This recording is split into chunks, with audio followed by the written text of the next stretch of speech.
Pernahkah Anda merasakan ada yang tidak beres dengan seseorang? Seperti beban tak terlihat di udara, perasaan tidak nyaman yang halus, seolah kehadiran mereka menguras energi dari ruangan. Anda tidak bisa menjelaskannya dengan tepat, tetapi jauh di lubuk hati, Anda tahu bahwa kejahatan tidak selalu datang dengan geraman atau topeng penjahat. Jarang sekali penjahat mengumumkan dirinya sendiri. Sebaliknya, ia mengenakan senyuman, berbicara dengan pesona, dan seringkali tampak membantu pada awalnya. Orang-orang ini tidak perlu alasan untuk menyakiti Anda. Mereka melakukannya karena itu adalah sifat mereka. Mereka memanipulasi, menipu, dan mengendalikan, bukan melalui kekuatan, tetapi melalui erosi kepercayaan diri Anda yang lambat, kedamaian Anda, dan bahkan persepsi Anda tentang realitas. Dalam stoicisme, kita diajarkan untuk menjaga pikiran dan jiwa kita, untuk mengenali apa yang ada dalam kendali kita, dan salah satu keterampilan terpenting dalam hidup adalah belajar mengidentifikasi orang-orang yang ingin menyakiti kita sebelum mereka terlalu dekat. Karena kejahatan jarang terlihat sampai terlambat, tetapi inilah kabar baiknya. Kejahatan meninggalkan petunjuk. Ada tanda-tanda peringatan yang jelas, bendera merah yang jika Anda perhatikan akan mengungkapkan kebenaran tentang karakter seseorang. Mengenali tanda-tanda ini dapat melindungi tidak hanya kedamaian Anda, tetapi juga rasa diri Anda. Dalam video ini, saya akan memandu Anda melalui 6 tanda bahaya yang kuat yang mengungkap individu manipulatif dan beracun di sekitar Anda. Pelajari ini, dan Anda tidak hanya akan menghindari rasa sakit, Anda akan mendapatkan kembali kekuatan Anda. Sebelum kita menyelami, jika Anda siap untuk melindungi kedamaian dan meningkatkan pola pikir Anda, pertimbangkan untuk berlangganan.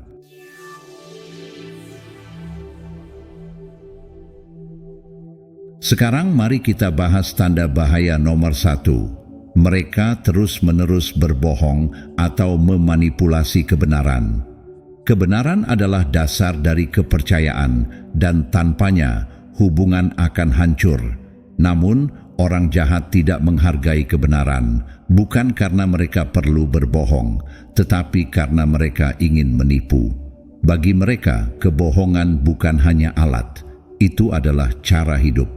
Mereka berbohong untuk memanipulasi, untuk mengendalikan, dan membuat Anda merasa tidak yakin, mempertanyakan apa yang nyata dan apa yang tidak. Pada awalnya, kebohongan mereka mungkin tampak tidak berbahaya, sebagai sedikit berlebihan di sini, sedikit distorsi di sana. Tetapi seiring waktu, polanya menjadi tidak mungkin untuk diabaikan.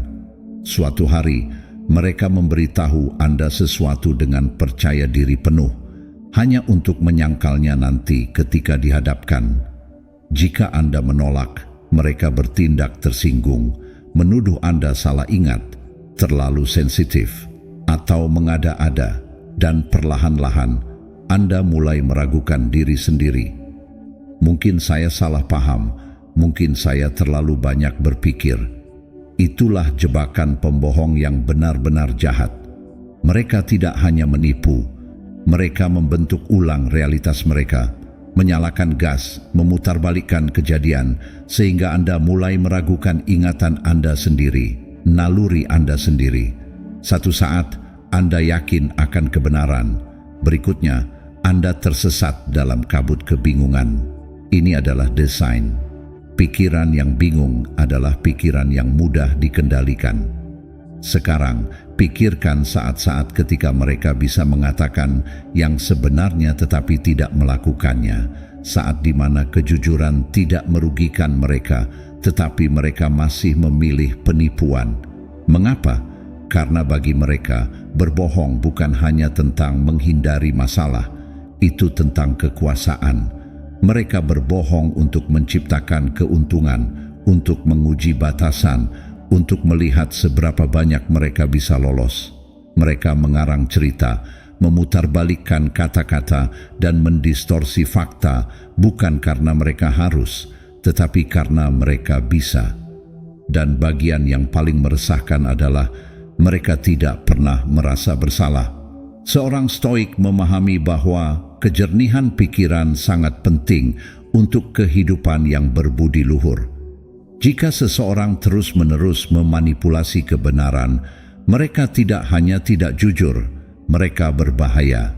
Setiap interaksi dengan mereka menjadi permainan medan perang mental, di mana Anda dibiarkan kelelahan, terkuras, dan tidak yakin tentang apa yang nyata, dan itulah yang mereka inginkan. Tetapi Anda tidak harus bermain. Jika seseorang dalam hidup Anda cocok dengan pola ini, jangan menganggapnya sebagai kebiasaan buruk atau cacat karakter kecil. Itu adalah bendera merah yang berkibar tepat di depan Anda. Semakin lama Anda mentolerir tipu daya mereka, semakin banyak kendali yang mereka peroleh atas pikiran Anda, emosi Anda, dan rasa realitas Anda.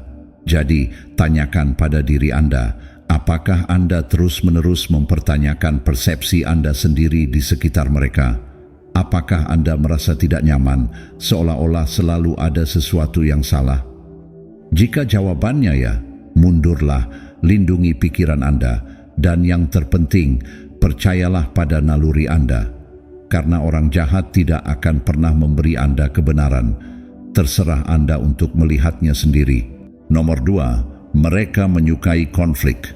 Tanda pasti bahwa Anda berurusan dengan seseorang yang niatnya jauh dari baik adalah pengabdian mereka yang pantang menyerah pada perselisihan.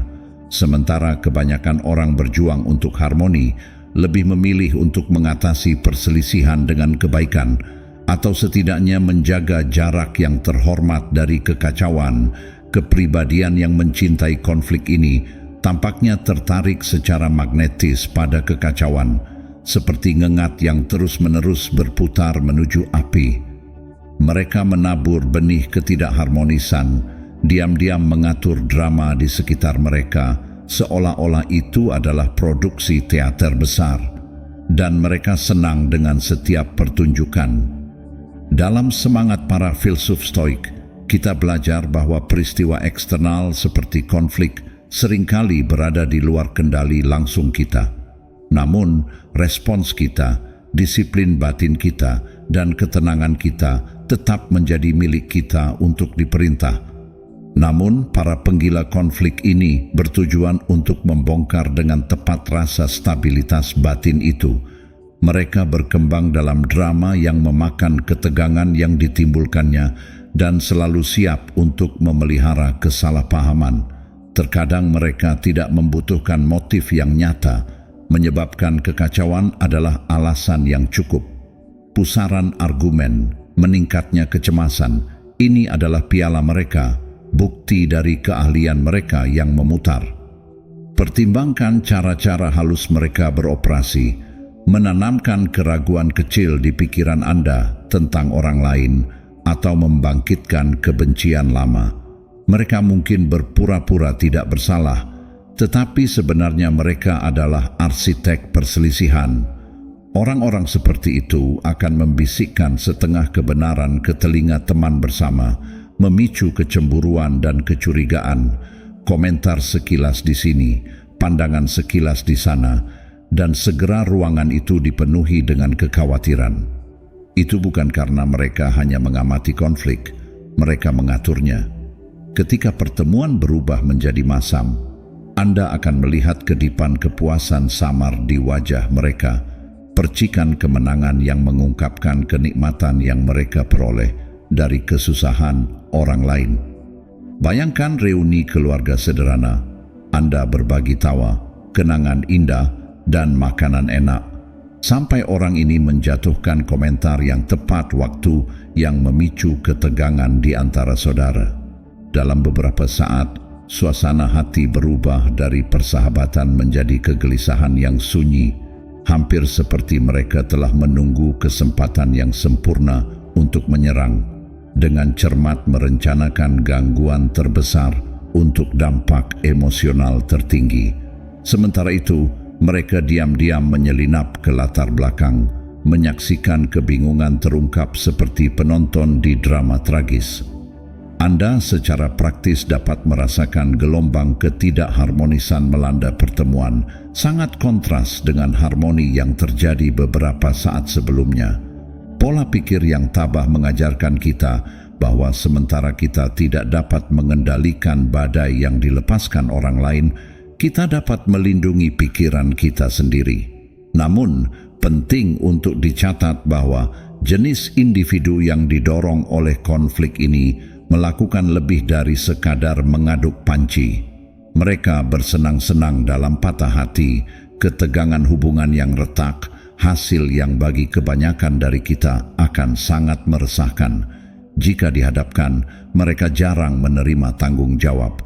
Sebaliknya, mereka mungkin berpura-pura tidak tahu, mengklaim bahwa mereka hanya mencoba untuk membantu, atau bahkan menggambarkan diri mereka sebagai korban yang malang. Saya tidak tahu mengapa semua orang bereaksi berlebihan. Saya hanya mengatakan kebenaran. Sebenarnya, taktik mereka disengaja menargetkan setiap garis kesalahan yang halus yang dapat mereka eksploitasi. Mungkin aspek yang paling mengkhawatirkan dari provokator ini adalah ketidakpedulian mereka terhadap empati. Mereka tidak melihat nilai inheren dalam harmoni atau hubungan manusia. Sebaliknya, mereka memakan energi negatif yang disediakan oleh konflik, menikmati setiap air mata yang tertumpah dan setiap persahabatan yang melemah. Bagi mereka, menimbulkan masalah adalah bentuk hiburan, pengingat bahwa mereka menggunakan pengaruh atas emosi orang lain melalui drama yang disengaja. Mereka merebut kekuasaan yang ajaran Stoik kuno ingatkan kita untuk jaga dengan penuh semangat, dengan menjaga ketenangan dan pusat moral kita.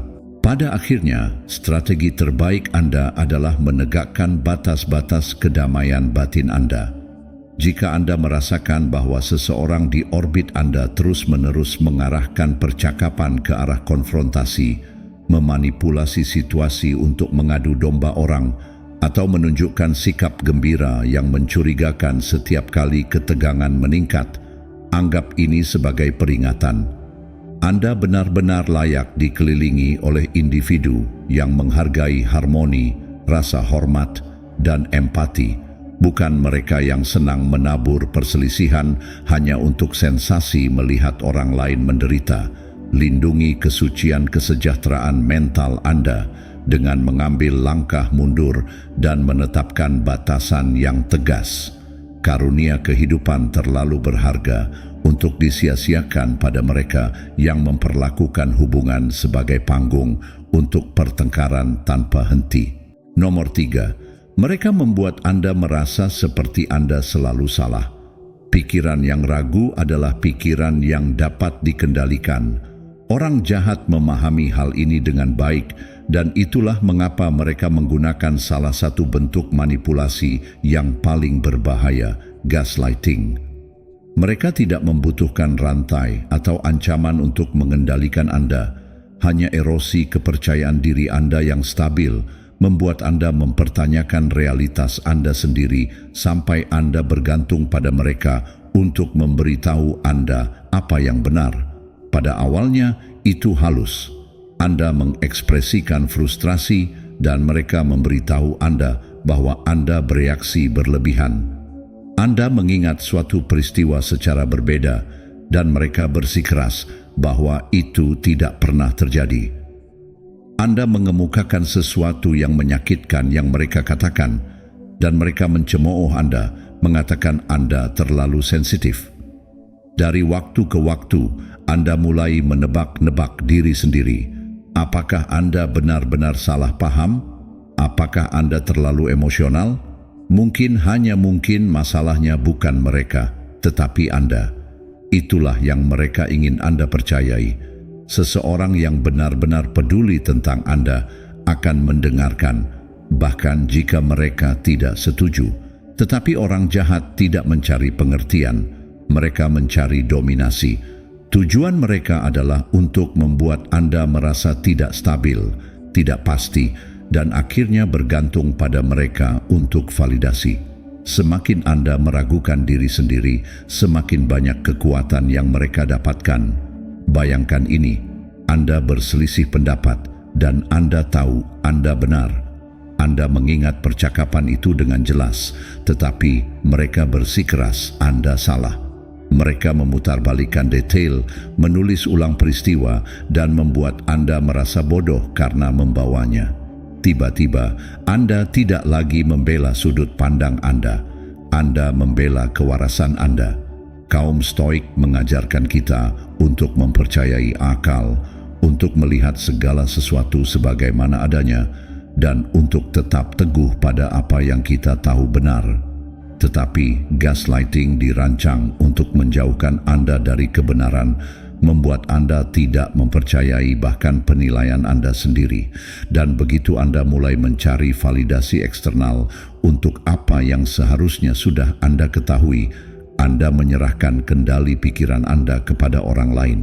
Jika seseorang terus-menerus membuat Anda merasa seperti Anda adalah masalahnya, jika mereka mengabaikan emosi Anda dan mendistorsi realitas Anda, anggap itu sebagai peringatan. Anda tidak berutang kesetiaan Anda kepada seseorang yang meracuni rasa diri Anda. Berdirilah teguh, percayalah pada persepsi Anda. Anda tidak gila, Anda tidak bereaksi berlebihan, dan Anda tidak memerlukan izin mereka untuk percaya pada realitas Anda sendiri. Nomor 4. Mereka memainkan peran sebagai korban dalam setiap situasi. Hidup penuh dengan tantangan dan kesulitan. Tidak ada yang mengampuni orang yang kuat menghadapi kesulitan dengan ketahanan, mengambil tanggung jawab atas pilihan mereka. Tetapi orang jahat memakai korban mereka seperti baju besi, melindungi diri mereka dari akuntabilitas sambil menggunakannya sebagai senjata melawan orang lain. Bagi mereka, tidak ada yang pernah salah. Mereka menyalahkan dunia, masa lalu mereka, orang-orang di sekitar mereka, siapapun kecuali diri mereka sendiri. Ketika terjadi kesalahan, mereka tidak merenung atau tumbuh. Mereka menunjuk jari. Dan yang terburuk dari semuanya, mereka mengharapkan Anda untuk membeli cerita mereka, untuk merasa kasihan pada mereka, untuk memaafkan perilaku mereka, karena bagaimanapun mereka sudah sangat sulit. Pada awalnya, ini mungkin tampak seperti mengasihani diri sendiri yang tidak berbahaya, tetapi seiring waktu, Anda akan melihat polanya. Masalah mereka tampaknya tidak pernah membaik, tidak peduli seberapa banyak Anda membantu. Kemalangan mereka selalu tampak dibesar-besarkan. Penderitaan mereka selalu lebih buruk daripada orang lain. Mereka menguras Anda secara emosional, menggunakan empati Anda sebagai tali kekang untuk membuat Anda terikat pada siklus kesengsaraan mereka yang tidak pernah berakhir. Dan jika Anda berani meminta pertanggungjawaban mereka, jika Anda mencoba membuat batasan, mereka akan langsung membalikkan keadaan.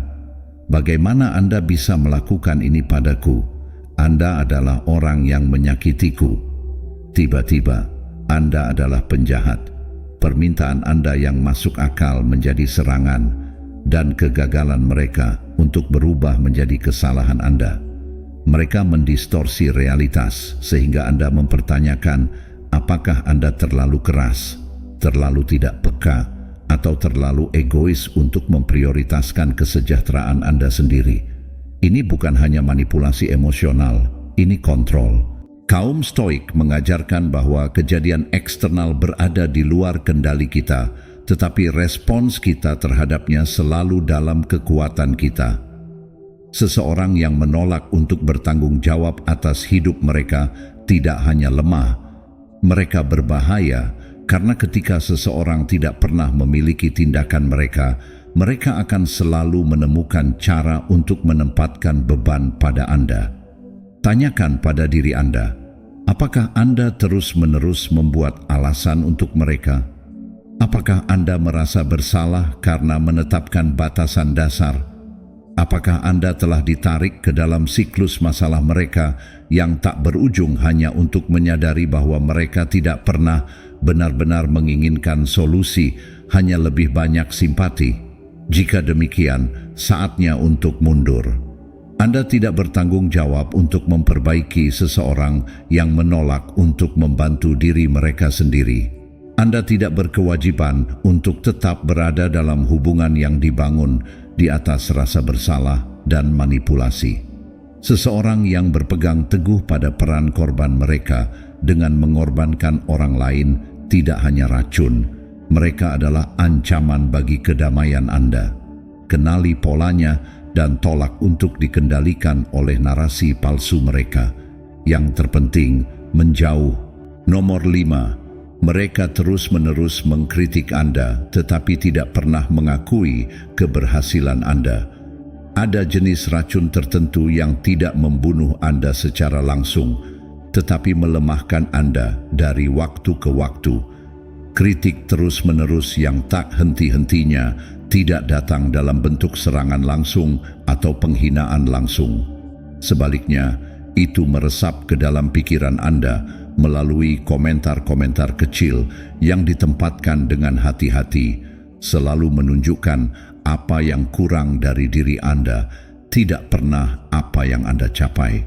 Orang jahat jarang akan merayakan kemenangan Anda, tidak peduli seberapa keras Anda bekerja, seberapa banyak Anda tumbuh, atau apa yang Anda capai.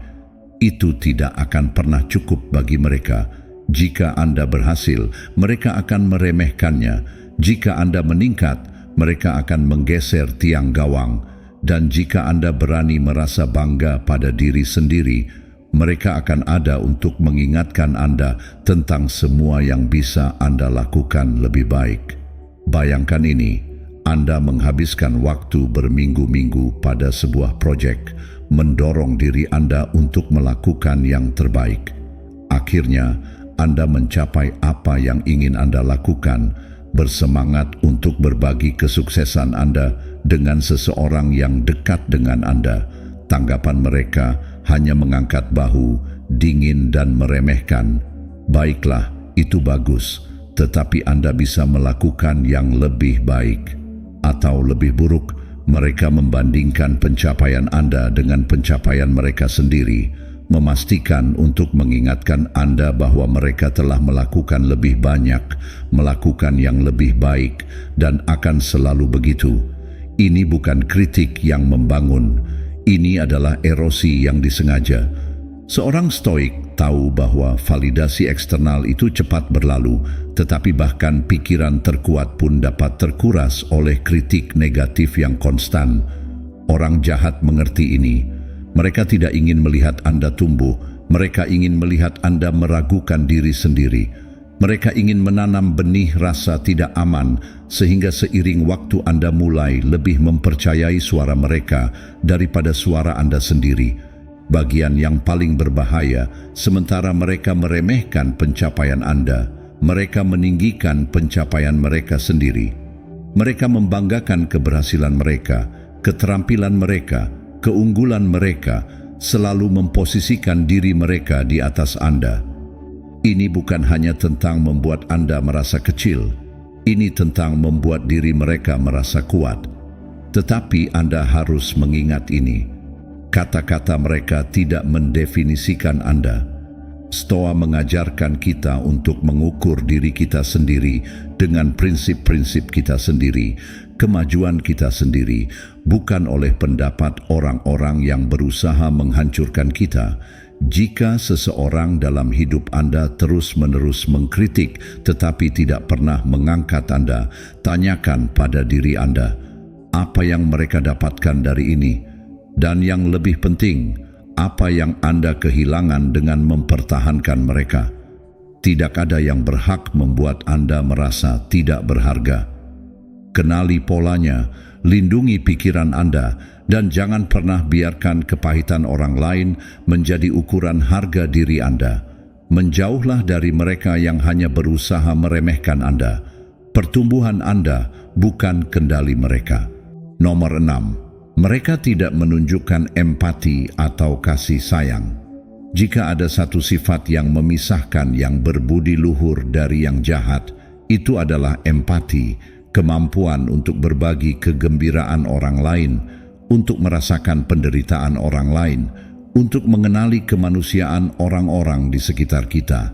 Inilah yang mengikat orang bersama. Tetapi orang jahat tidak merasakan apa-apa, tidak untuk Anda, tidak untuk siapapun.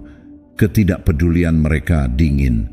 Anda bisa menderita, hancur di bawah beban kesedihan, dan mereka akan berdiri di sana tanpa tergerak. Jika mereka mengakui rasa sakit Anda sama sekali, itu akan terjadi dengan dingin, keterpisahan. Baik hidup tidak adil atau lebih buruk, mereka mungkin memutarbalikkan momen untuk menjadikannya tentang diri mereka sendiri, mengarahkan percakapan seolah-olah emosi Anda adalah ketidaknyamanan. Bayangkan mengalami kehilangan pribadi yang mendalam, kematian orang yang dicintai, kegagalan yang menghancurkan, patah hati. Anda berpaling kepada mereka, berharap untuk pengertian, bahkan untuk tampilan kebaikan terkecil, tetapi alih-alih kenyamanan, Anda menerima tatapan kosong, mengangkat bahu, komentar meremehkan, seperti yang terjadi pada semua orang. Ketidakpedulian mereka tidak mungkin diabaikan. Kaum Stoik mengajarkan kita untuk meredam emosi kita agar tetap tangguh dalam menghadapi kesulitan, tetapi mereka tidak pernah menganjurkan dingin. Kekuatan sejati tidak berarti kurangnya empati. Itu berarti memilih untuk bertindak dengan kebijaksanaan dan kasih sayang. Orang jahat namun salah mengira sikap apatis sebagai kekuatan. Mereka melihat orang lain bukan sebagai sesama manusia, tetapi sebagai alat, hal yang harus digunakan, dibuang, atau diabaikan saat tidak lagi berguna. Kekosongan emosional mereka menciptakan kehadiran yang menyesakkan.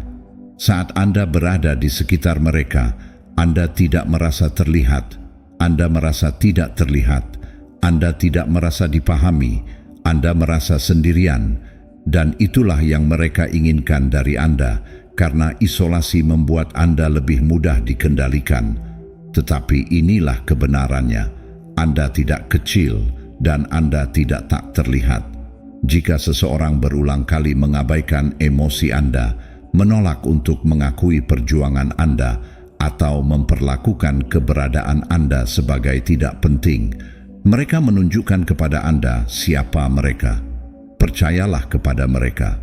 Seseorang tanpa empati tidak hanya jauh secara emosional atau buruk dalam mengungkapkan perasaan. Mereka berbahaya, karena jika mereka tidak peduli dengan rasa sakit Anda, mereka tidak akan ragu untuk menyebabkannya. Kenali peringatannya, lindungi jiwa Anda, dan jangan pernah buang waktu Anda mencoba menemukan kehangatan pada seseorang yang tidak memberi. Ketidakadaan empati bukan hanya cacat, itu adalah tanda peringatan. Menjauhlah sebelum kekosongan mereka menguras Anda juga. Saya tahu ini mungkin terasa banyak yang harus diterima. Mengenali tanda-tanda bahaya ini tidak selalu mudah, terutama ketika emosi terlibat, ketika Anda ingin percaya yang terbaik pada seseorang. Tetapi memahami tanda-tanda ini dapat menyelamatkan Anda dari rasa sakit selama bertahun-tahun. Manipulasi dan keraguan diri orang jahat tidak selalu datang dengan peringatan.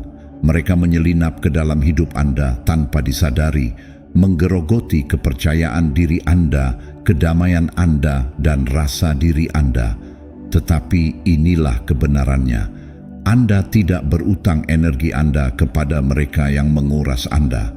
Saat Anda mengenali pola-pola ini, Anda memiliki pilihan untuk mundur, untuk melindungi diri sendiri, untuk mendapatkan kembali kekuatan Anda, bahkan jika itu sulit, bahkan jika itu berarti menjauh dari seseorang yang pernah Anda percayai. Ingat ini, kedamaian Anda lebih berharga daripada kehadiran mereka. Jika video ini beresonansi dengan Anda, saya ingin mendengar pendapat Anda. Apakah Anda pernah bertemu seseorang seperti ini? Bagaimana Anda menanganinya? Atau apakah Anda masih menavigasi situasi itu? Bagikan cerita Anda di komentar. Anda tidak pernah tahu siapa yang mungkin perlu mendengarnya. Dan jika Anda sedang dalam perjalanan pertumbuhan diri dan perlindungan diri, pastikan untuk berlangganan. Masih banyak lagi yang bisa dijelajahi tentang mengenali orang-orang beracun, membangun ketahanan, dan menguasai pola pikir Anda. Sampai waktu berikutnya, jaga hatimu, jaga pikiranmu, dan selalu percayalah pada instingmu.